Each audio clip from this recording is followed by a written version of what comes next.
ان کی تاریخ اگر دیکھی جائے تو اللہ تبارک و تعالیٰ نے ان کو یہ اعزاز عطا فرمایا افغانیوں کو.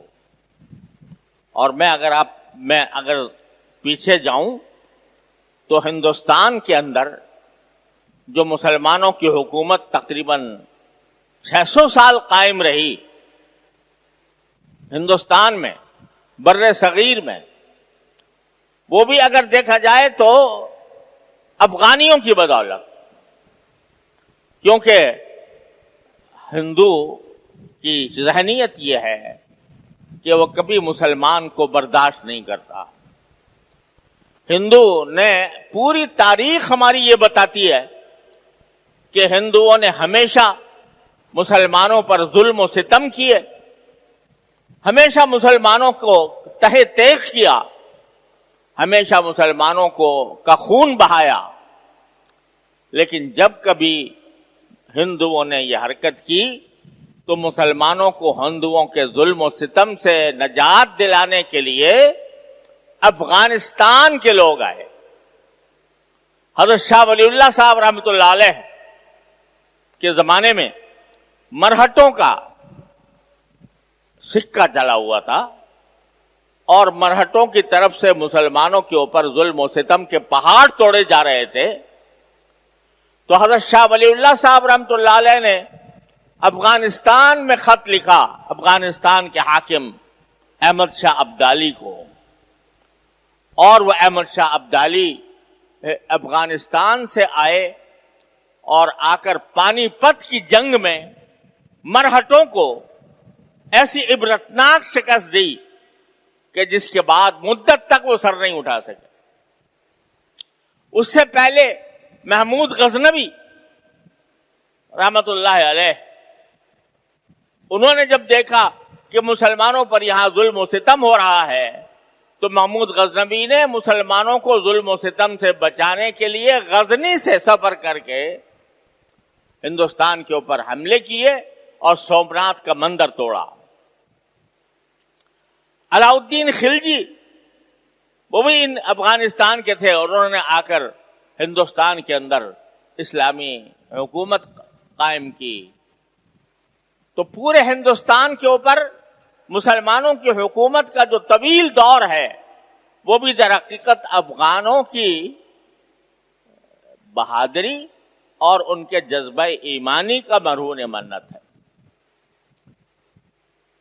انگریز جب آیا اس نے پورے ہندوستان سے مسلمانوں کو تہ تیغ کیا اور مسلمانوں کے ہاتھ سے حکومتیں چھینی. لیکن جب وہ افغانستان کی طرف بڑھا اور افغانستان کو بھی فتح کرنے کی کوشش کی تو برطانیہ کی وہ عظیم طاقت جس کے بارے میں کہا جاتا تھا کہ اس کی حکومت میں سورج غروب نہیں ہوتا، اس کے سامنے ڈٹنے والے اور ان کا مقابلہ کرنے والے یہی افغان تھے. اور برطانیہ اپنی ساری چالوں کے باوجود، اپنے سارے لاؤ لشکر کے باوجود، اپنے سارے وسائل کے باوجود آ کر اگر ڈھیر ہوا تو افغانستان میں ہوا. اور اس کے نتیجے میں یہ ان کے سمجھ میں آ گیا، اس وقت برطانیہ کے سمجھ میں آ گیا تھا کہ جب تک ملا موجود ہے افغانستان کے اندر ہم کبھی بھی اس افغانستان پر فتح یاب نہیں ہو سکتے. تو اقبال نے اسی کا ذکر کیا تھا یہ کہتے ہوئے کہ افغانیوں کی غیرت دین کا ہے یہ علاج، ملا کو ان کے کوہ دمن سے نکال دو. وہ فاقہ کش جو موت سے ڈرتا نہیں ذرا، روح محمد اس کے بدن سے نکال دو. یہ پیغام، یہ پلان تھا برطانیہ کا، لیکن اللہ نے ان کے ہاتھوں فیل کرایا.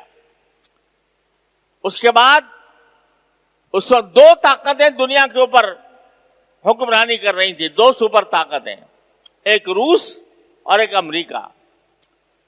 تو روس آیا تو اس روس نے چاہا کہ میں کسی طرح افغانستان پر قبضہ کروں، اور افغانستان پر تنہا قبضہ کرنا مقصود نہیں تھا، بلکہ مقصود در حقیقت پاکستان کے اوپر بھی قبضہ کرنا اور گرم پانی تک پہنچنا مقصود تھا.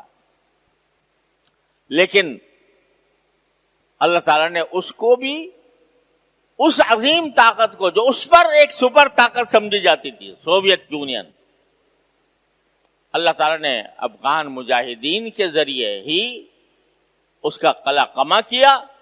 اس طرح قلع قمع کیا کہ جب وہ شکست کھا کر بھاگا تو شکست کھا کر بھاگنے کے بعد اس کی پوری سوویت یونین کے ٹکڑے ٹکڑے ہو گئے. آج سوویت یونین کو کوئی نہیں جانتا. اس کے تمام جن ریاستوں پر سوویت یونین نے قبضہ جمایا ہوا تھا وہ اس کے بعد رفتہ رفتہ سب آزاد ہوتی چلی گئی.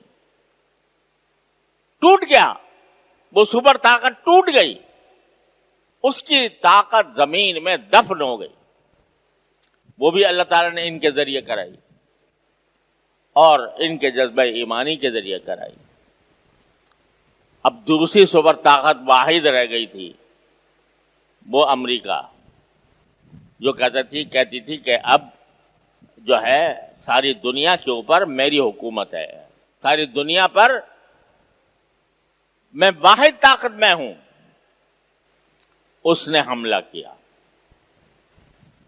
ایک ایسی حکومت پر حملہ کیا جو طالبان کے زیر قیادت تھی. 3 سال تک انہوں نے افغانستان کے اندر امن و امان اور انصاف کی مثالیں قائم کی تھیں. اگرچہ کچھ غلو بھی تھا، اگرچہ بعض معاملات کے اندر دانشمندی کی اور حکمت کی بھی کمی تھی، لیکن 3 سال تک انہوں نے حکومت کی افغانستان کے اوپر، مگر اس کو دنیا کی طاقتوں نے تسلیم نہیں. صرف پاکستان تھا، سعودی عرب تھا اور امارات تھا جس نے اس حکومت کو تسلیم کیا ہوا تھا. باقی سب کہتے تھے ہم ان کو نہیں مانتے.